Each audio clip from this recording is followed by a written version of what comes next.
Shalom, Bapak Ibu sekalian dikasih Tuhan. Kembali kita bertemu di kesempatan keempat, sapaan dari saya kepada kita semua. Apa kabarnya Bapak Ibu sekalian dikasih Tuhan?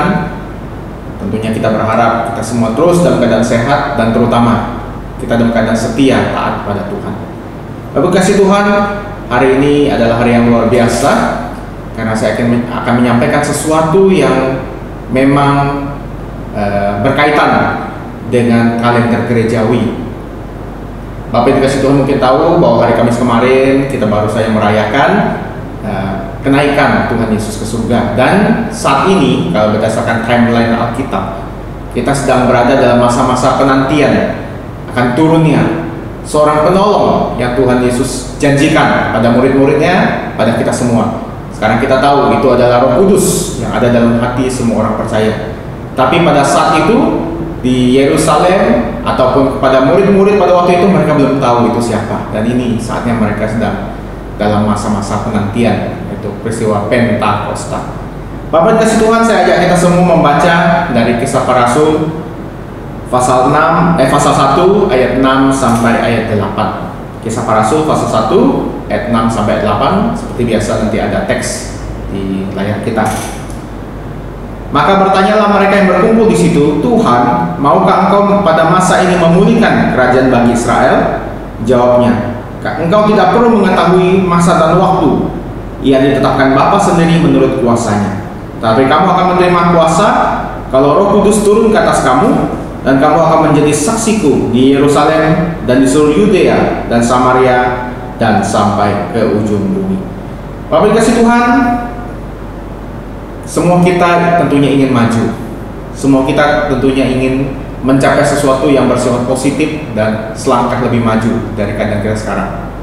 Saya rasa kita semua menginginkan hal seperti itu ya. Tidak ada satupun di antara kita yang ingin mundur dalam setiap aspek di hidup kita. Ya, misalnya hari ini Bapak Ibu sudah punya toko, kan nggak ingin besoknya tokonya hilang, tapi inginnya besok tokonya nambah mungkin gitu ya, atau usahanya nak merambah ke bidang lain. Bapak dikasih Tuhan, itu adalah suatu hal yang wajar ya, manusiawi, karena semua kita ingin maju, ingin lebih baik hari besok daripada hari ini, atau hari ini daripada hari kemarin. Tapi Bapak dikasih Tuhan, yang menjadi masalah adalah terkadang kita sudah terlalu terobsesi dengan kemajuan itu sendiri, sehingga kita kemudian menjadikan kemajuan itu menjadi sesuatu yang bersifat keharusan. Artinya apapun yang kita jalani, apapun yang kita lakukan, itu harus lebih maju, lebih maju, lebih maju. Memang tidak salah sekali lagi, tapi kalau menjadi obsesi, itulah yang dipermasalahkan. Termasuk dalam hubungan kita dengan Tuhan. Tidak sedikit orang Kristen yang ketika berhubungan dengan Tuhan maunya sesuatu yang lebih maju. Ya, kalau hari ini aku sebegini, besok harus lebih bagus, lebih baik. Maka Tuhan, aku menyembah Engkau supaya aku lebih baik lagi besok. Maka tidak jarang kita menjadikan Tuhan sebagai batu loncatan. Kita menjadikan Tuhan sebagai pemuas keinginan kita untuk maju tersebut. Kita menjadikan Tuhan sebagai budak kita. Kita menjadikan Tuhan sebagai seseorang atau sesuatu yang mendorong kita lebih baik, lebih maju dari sekarang. Ini menjadi masalah Bapak Ibu. Kenapa? Karena dengan demikian kita menjadi hitung-hitungan dengan Tuhan. Dengan demikian apapun yang kita lakukan, kita melakukan tidak dengan tulus, tapi kita melakukan karena kita mau sesuatu. Ada pamrihnya, ada udang di balik bakwannya, gitu ya Bapak Ibu dikasih Tuhan. Nah, mungkin itu juga yang terjadi pada murid-murid ketika saat itu. Tadi kita baca di ayat 6, ya, mereka berkumpul di situ. Ya, mereka sudah melihat kebangkitan Kristus, mereka sudah melihat, wah, ternyata Yesus yang kami pikir ini adalah gagal gitu ya, Mesias yang gagal karena disalibkan dan mati. Wah, mana ada Mesias mati. Tetapi bangkit lagi, bangkit dari kematian. Kami semua sudah melihat, kami sudah merasakan gitu ya. Bahkan seorang Thomas pun yang sangat skeptik, dia sudah melihat sendiri bekas lubang paku. Maka Bapak kasih Tuhan, mereka menjadi sumringah, mereka menjadi senang, menjadi sukacita. Kenapa? Karena inilah jawaban doa mereka.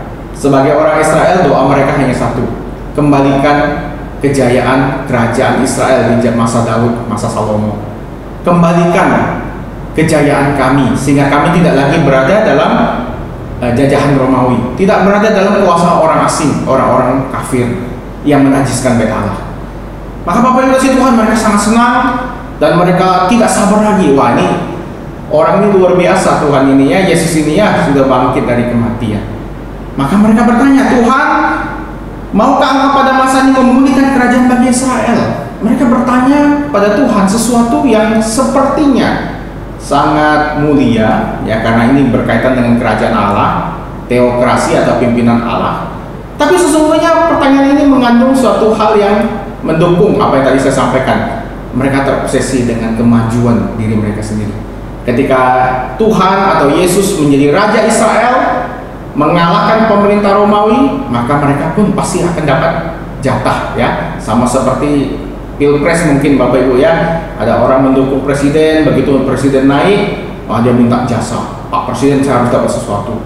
Jadi apa kek gitu ya, komisaris, jadi menteri, jadi apa, terserah, pokoknya saya harus mendapat sesuatu. Nah, kira-kira saya percaya itu juga yang ada dalam diri pikiran para murid saat itu. Maka mereka bertanya, Tuhan, maukah Engkau pada masa ini memulihkan kerajaan bagi Israel? Tapi kita lihat jawaban Tuhan, yaitu jawaban yang sangat luar biasa, saya rasa mengagetkan mereka semua. Engkau tidak perlu tahu masa dan waktu yang ditetapkan Bapa sendiri menurut kuasanya.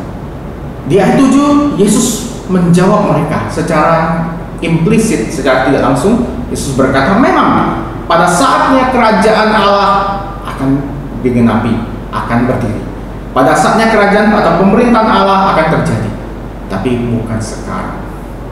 Engkau tak perlu tahu kapan, nggak perlu tahu bila mana, nggak perlu, karena bukan itu urusanmu. Kira-kira demikian kalau kita terjemahkan ayat 7 di masa sekarang. Yesus berkata tak perlu tahu, ini bukan urusanmu, ini urusan Bapa. Karena yang ditetapkan Bapa sendiri menurut kuasanya, itu kuasa Allah Bapa, bukan urusan kamu, bukan urusan kita. Bahkan Yesus sendiri pun sebagai hamba, dia berkata, aku tidak tahu kapan. Bapak dikasih Tuhan yang sangat mengagetkan, karena Tuhan mengajarkan kita bahwa bukan kemajuan diri kita yang menjadi utama, bukan, tapi kehendak Allah itu yang terutama Bapak Ibu. Maka Bapak Ibu, kita ingin maju itu satu hal yang manusiawi, yang positif, yang bagus, tapi itu bukan paksaan kita, bukan itu menjadi keharusan Tuhan berhadapan dengan kita. Maka Bapak Ibu, kalau kita dalam bersekutu dengan Tuhan, kita dalam hubungan kita dengan Tuhan ingin menuntut terus dari Tuhan, menuntut Tuhan harus membuat kita semakin baik, sembuh dari penyakit, kaya raya, tidak punya masalah, itu tidak salah. Tapi kalau kehendak kita ditetapkan atau ditempatkan di atas kehendak Tuhan, itulah masalah bagi kita. Maka di ayat 8 Yesus berkata, tapi kamu akan menerima kuasa. Sampai di situ Bapak Ibu, ini luar biasa. Kalau di ayat 7 Tuhan berkata, itu nggak perlu tahu, kalau kamu nggak perlu tahu masa dan waktunya, itu urusan Bapa. Tapi di ayat 8 Tuhan mengatakan, kamu akan menerima kuasa. Menerima kuasa. Kalau di ayat 7 Tuhan berkata, no, bukan sekarang. Tapi di ayat 8 Tuhan bilang sekarang akan diberi kuasa. Sepertinya apa sih istilahnya, bertolak belakang Bapak Ibu ya, pelin-pelan mungkin bahasa kasarnya. Tapi sesungguhnya di ayat 8 ini kata-kata menerima kuasa ini mengandung suatu kebenaran yang luar biasa bagi kita. Kenapa? Karena dilanjutkan dengan kata-kata, kalau Roh Kudus turun ke atas kamu. Disinilah pertama kalinya Yesus dengan tegas mengatakan Roh Kudus, Roh Allah yang kudus akan masuk, akan memimpin kalian semua, pada para murid pada saat itu. Maka Bapak dikasih Tuhan, bagian ini seolah-olah menjawab pertanyaan atau menjawab kalimat atau ayat di yang ayat ke-7 Bapak Ibu. Kalau di ayat 7 Tuhan berkata, kita nggak perlu tahu masa dan waktu yang ditetapkan Bapa menurut kuasanya. Nah, kuasanya ini akan datang. Kalian akan dilimpahi, akan diliputi, akan dipimpin oleh kuasa dari Allah Bapa tersebut. Ketika Roh Allah yang kudus akan masuk dan akan turun di atas kita semua.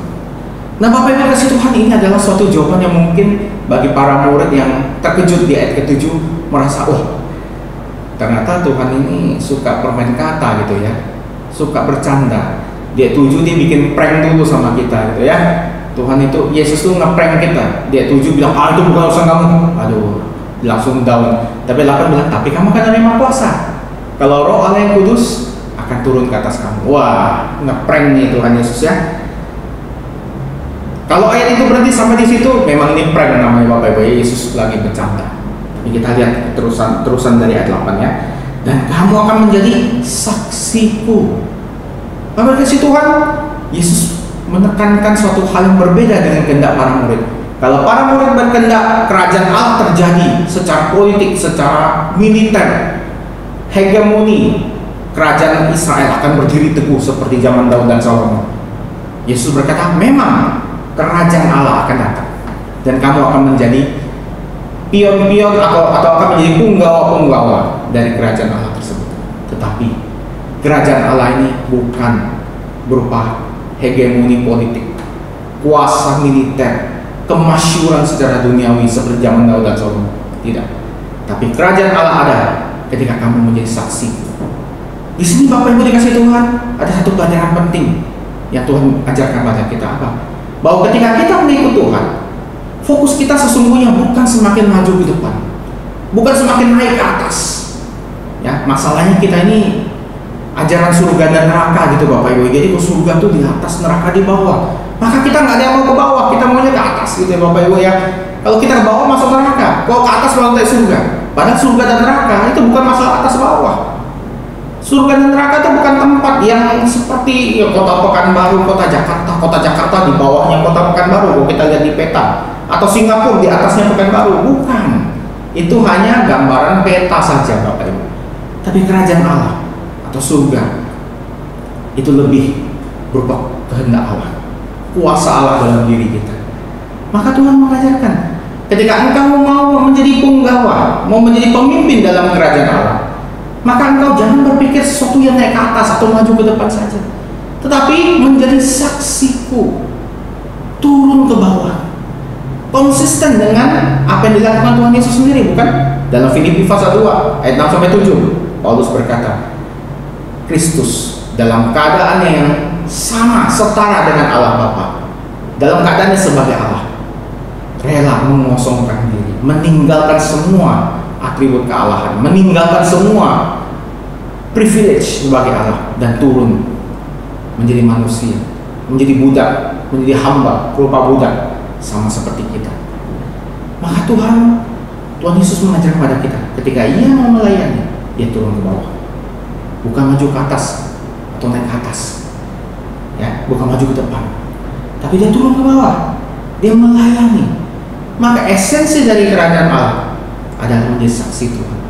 Esensi atau inti dari kerajaan Allah adalah pelayanan, saksi, membawa jiwa pada Tuhan. Itulah tujuan kita dan itulah tugas kita sebagai umat Tuhan. Maka sekali Bapak yang dikasih Tuhan, Tuhan tidak mengharap kita semakin maju, semakin sukses, bukan itu. Memang Tuhan memberkati kita, memberikan kita kecukupan, tapi bukan itu yang utama. Yang utama adalah kita menjadi saksi bagi Tuhan.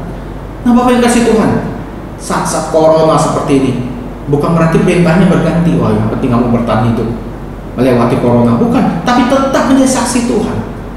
Nah Bapak yang kasih Tuhan, apakah kita sudah melakukannya? Ataukah kita justru melarikan diri dari panggilan? Kita mencari, ya sekarang kan lagi susah semua, ya saya berjuang dulu, gitu ya, menjadi saksi nanti dulu. Tidak. Tuhan berkata kalau Roh Kudus turun dari atas kita, kita akan menjadi saksi Tuhan di Yerusalem, seluruh Yudea, Samaria sampai ke ujung bumi. Terus bergerak menjadi saksi, terus bergerak maju, tidak berhenti sampai pada titik ini saja. Bapak kasih Tuhan, ada satu cerita yang mungkin akan menjadi penutup dari sapaan kita pada hari ini. Adalah cerita dari seorang misionaris dari Amerika yang bernama Joycelyn. Nanti ada ditampilkan screenshot beritanya Bapak Ibu ya. Joycelyn, siapa itu Joycelyn Bapak Ibu? Ya, dia bukan pendeta besar, dia bukan gembala sidang dengan jemaatnya puluhan ribu, bukan. Dia adalah anak muda biasa, lahir tanggal 28 Juni 1979. Cuma beda setahun dengan saya Bapak Ibu ya. Masih muda sekali Bapak Ibu. Tetapi ini orang adalah contoh yang luar biasa yang boleh kita teladani. Bapak kasih Tuhan, Joycelyn ini pada masa kecil ya, dia lahir dan dibesar di Colorado, Maryland, Amerika ya. Dan dia Dari umur 8 tahun dia sudah minat pada bidang komputer. Jadi umur 8 tahun sudah minat di bidang komputer, juga sudah minat di bidang penerbangan. Wah, jadi ini anak luar biasa. Dari umur 8 tahun aja sudah ada bakatnya. Maka dia kemudian melanjutkan pendidikan sarjana dan master, yaitu di satu perguruan tinggi yang termasyhur di Amerika, Bapak Ibu ya. ITB-nya Indonesia. Kalau Indonesia ITB itu lebih tinggi, bahkan lebih tinggi dari ITB, yaitu MIT, Massachusetts Institute of Technology. Bapak Ibu yang mungkin tahu dikit dunia pendidikan, tahu MIT ini adalah yang paling utama kalau bidang teknologi ya. Kalau lulusan dari MIT, Bapak Ibu, waduh, itu duduk-duduk saja angkat kaki. Bukan kita ngelamar pekerjaan yang melamar kita, Bapak Ibu ya. Dan dia sarjana sains dan master teknik pada saat yang tidak begitu lama. Begitu selesai master teknik, dia lanjutkan lagi master engineering, insinyur. Ya, Bapak Ibu kasih Tuhan, ini luar biasa. Di MIT itu nggak gampang, masuknya aja nggak gampang. Ini sudah lulus sarjana dan master teknik, dia lanjut master engineering di saat yang bersamaan. Dan di saat yang bersamaan juga dia, karena dia tadi saya katakan dia berminat atau punya minat di bidang penerbangan, dia dapat sertifikat pilot non komersial. Wah, ini orang luar biasa, Bapak Ibu ya. Masa depannya cerah. Ketika dia lulus, dia bekerja lebih dari 10 tahun sebagai spesialis komputer, Bapak Ibu ya, dan berpuncak pada posisi direktur teknis di suatu perusahaan komersial di Amerika. 10 tahun kerja di Amerika sampai mencapai posisi direktur teknik. Gajinya, Bapak Ibu, aduh, mungkin tidak bisa kita bayangkan gitu ya. Luar biasa, Bapak Ibu. Masa depannya cerah. Tapi Bapak Ibu kasih Tuhan, ketika dia sedang bekerja, dia merasa terpanggil untuk masuk dalam seminari. Dan dia daftar masuk di satu seminari teologi yang juga lumayan prestisius di Amerika, Gordon Conwell Theological Seminary ya. Ini suatu seminari atau STT yang luar biasa di Amerika ya. Dan dia lulus dengan gelar MDiv. Dan ketika dia sedang sekolah, dia tertarik dengan suatu berita. Apa itu? Panggilan atau tawaran melayani di bidang penerbangan misi di Papua, Bapak Ibu. Di Papua. Papua itu di mana? Kalau kita orang Indonesia kita tahu ya Papua di mana. Orang Amerika Papua itu di mana? Bentuknya seperti apa? Apa sih fasilitas di sana? Nah, saya rasa kita nggak usah menjawab gitu, tapi kita tahu sendiri seperti apa di Papua. Tetapi ketika dia mendapat panggilan ini, dia yakin, ini panggilan Tuhan. Aku mau jadi misionaris yang menerbangkan pesawat di Papua. Singkat kata, singkat cerita, dia bergabung dengan satu lembaga misi MAF di Papua sana ya Bapak Ibu ya. Dan dia melayani beberapa tahun di sana, dia sungguh-sungguh ya melayani di daerah terpencil yang mungkin tidak senyaman ketika dia berada di Amerika. Bayangkan seorang direktur teknis mau menjadi pilot organisasi misi di Papua. Meskipun di sana berusaha memberikan terbaik, saya rasa tidak ada 1/100 yang mungkin ya, dari di Amerika. Namun dia terus melayani, dan kita nggak tahu, kita nggak kenal dia, ya kan? Kita nggak kenal siapanya. Sampai pada tanggal 12 Mei 2020, pesawat yang dia bawa, yang dia kemudikan, yang dia kendari, membawa alat-alat tes COVID-19, alat-alat tes Corona dan beberapa perlengkapan tulis menulis buat anak-anak di pedalaman Papua. Pesawat yang dia kendarai, yang dia tumpangi tersebut baru saja lepas landas beberapa menit dari bandara di Jayapura, Bapak Ibu ya. Tapi kemudian mengalami gangguan dan akhirnya jatuh di Danau Sentani. Bapak Ibu kasih Tuhan, pesawat itu kemudian ditemukan dalam keadaan beberapa belas meter di dalam Danau Sentani.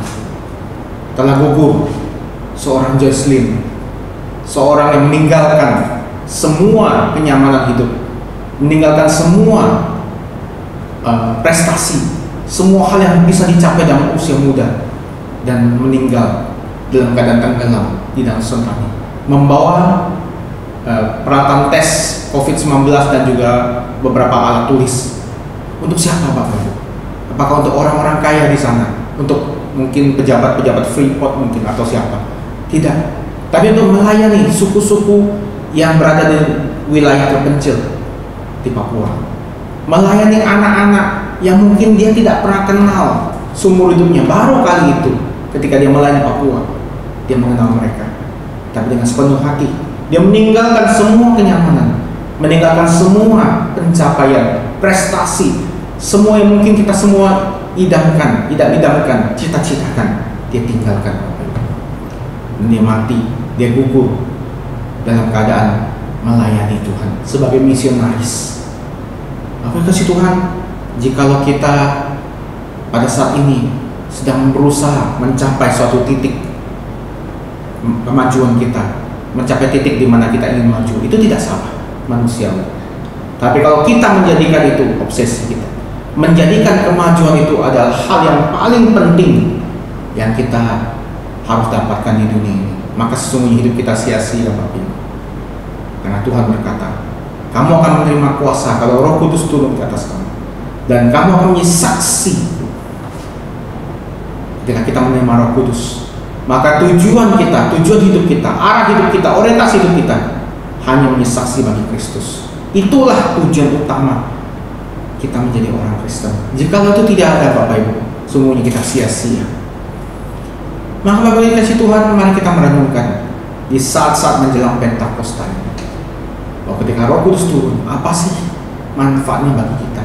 Kalau Roh Kudus turun supaya kita menjadi semakin sukses, semakin kaya, apa bedanya Roh Kudus dengan jin, tuyul, dan sebagainya macam yang dicari orang-orang tidak mengenal Tuhan? Ya, pesugihan untuk membuat mereka jadi sukses, menjadi kaya, menjadi terkenal, menjadi mendapatkan pasangan yang mereka idamkan. Apa gunanya, Bapak Ibu? Tapi kalau kita menerima Roh Kudus dan kita menjadi saksi Tuhan, itulah tujuan kita sebagai anak Tuhan tergenapi. Itulah tugas kita sebagai anak Tuhan tergenapi. Maka Bapak Ibu kasih Tuhan, mari kita sungguh-sungguh pada Tuhan. Kita sungguh-sungguh meskipun di tengah-tengah saat pandemi corona kita nggak bisa berkumpul, tapi mari kita terus rindu, memiliki kerinduan, memiliki ketaatan untuk menjadi saksi Tuhan. Berdoa pada Tuhan, Tuhan, aku menjadi saksi-Mu. Aku mau melaksanakan tugas menjadi saksi. Apa yang harus aku lakukan? Maka Tuhan memberi kita hikmatnya. Mari Bapak Ibu dikasih Tuhan, saya ajak kita semua tundukkan kepala. Kita berdoa. Kami bersyukur Tuhan, pada saat ini kami boleh bersama-sama merenungkan menjelang Pentakosta, peristiwa turunnya Roh Kudus ke atas murid-murid di Yerusalem. Pada saat ini kami boleh kembali merenungkan apa tujuan hidup kami sebagai anak Tuhan. Selama ini mungkin kami seperti naluri manusia kami hanya mencapai, atau saya ingin mencapai kesuksesan pribadi kami. Semakin maju, semakin baik hari demi hari, itu tidak salah.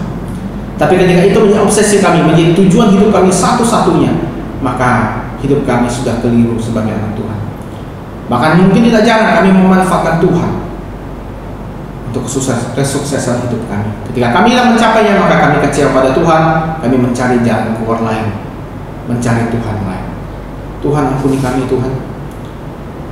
Dan kiranya peristiwa Pentakosta yang sebentar lagi kami rayakan boleh mengingatkan kami semua bahwa tujuan kami, tujuan Roh Kudus, Roh Allah yang kudus turun ke atas kami adalah menjadikan kami saksi-saksi Tuhan, menjadikan kami alat-alat untuk kemuliaan kerajaan Tuhan. Tuhan ajar kami supaya kami boleh taat. Di tengah-tengah pandemi corona ini kami bukan melarikan diri, bukan menyembunyikan diri, bukan hanya berorientasi pada diri sendiri, tapi kami ingat kami harus menjadi saksi Tuhan, alat untuk kemuliaan Tuhan, memperkenalkan Kristus bagi sebanyak mungkin orang, membawa jiwa-jiwa pada Tuhan.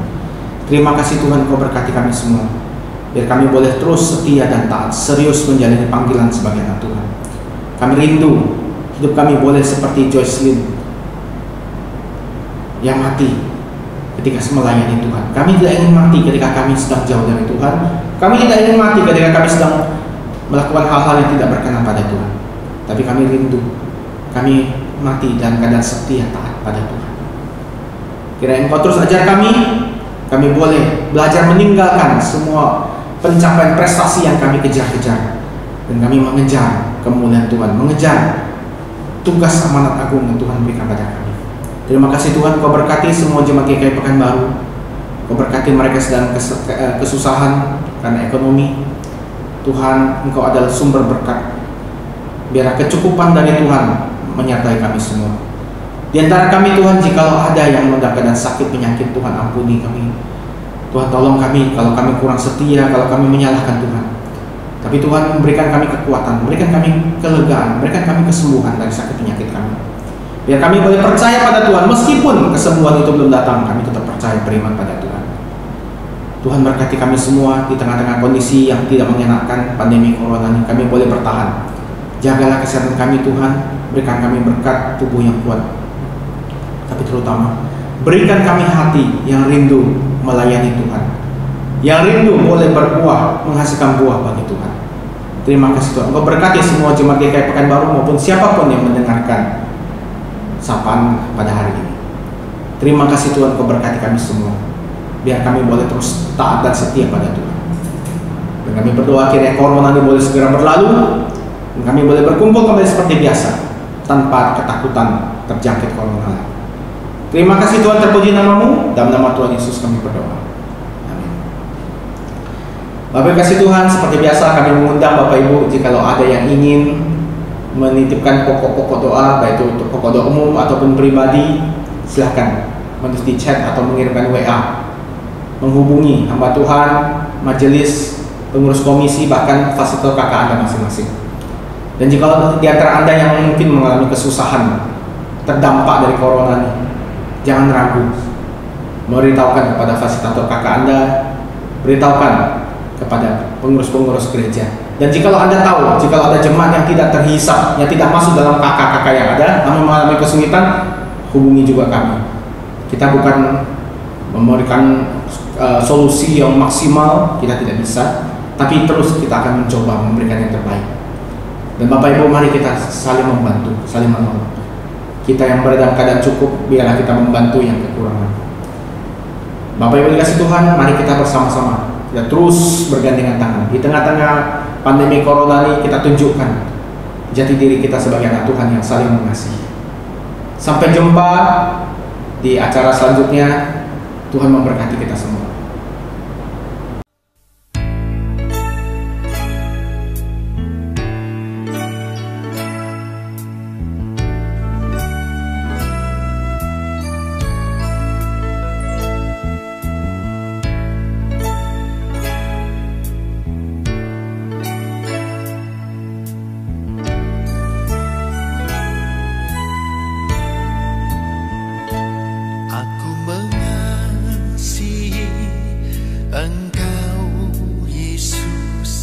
Dengan segenap hatiku,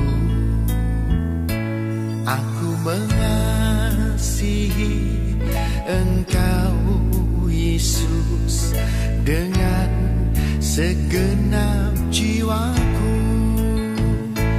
Ku renungkan firman-Mu siang dan malam, ku pegang perintah-Mu dan ku lakukan. Engkau tahu ya Tuhan, tujuan hidupku hanyalah untuk menyenangkan hati-Mu. Aku mengasihi Engkau Yesus dengan segenap hatiku. Aku mengasihi Engkau Yesus dengan segenap jiwaku. Renungkan firman-Mu siang dan malam, ku pegang perintah-Mu dan ku lakukan. Engkau tahu ya Tuhan, tujuan hidupku hanyalah untuk menyenangkan hati-Mu.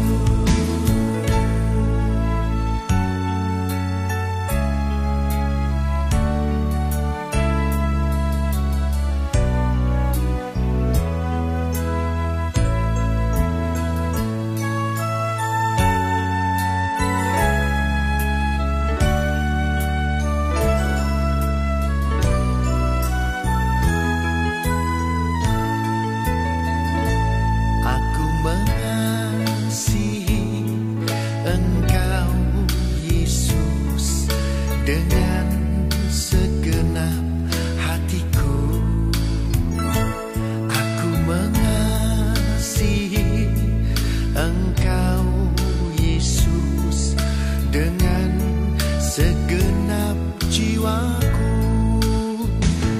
Ku renungkan firman-Mu siang dan malam, ku pegang perintah-Mu dan ku lakukan. Engkau tahu ya Tuhan, tujuan hidupku hanyalah untuk menyenangkan hati-Mu. Ku renungkan firman-Mu siang dan malam, ku pegang perintah-Mu dan ku lakukan. Engkau tahu ya Tuhan, tujuan hidupku hanyalah untuk menyenangkan hati-Mu.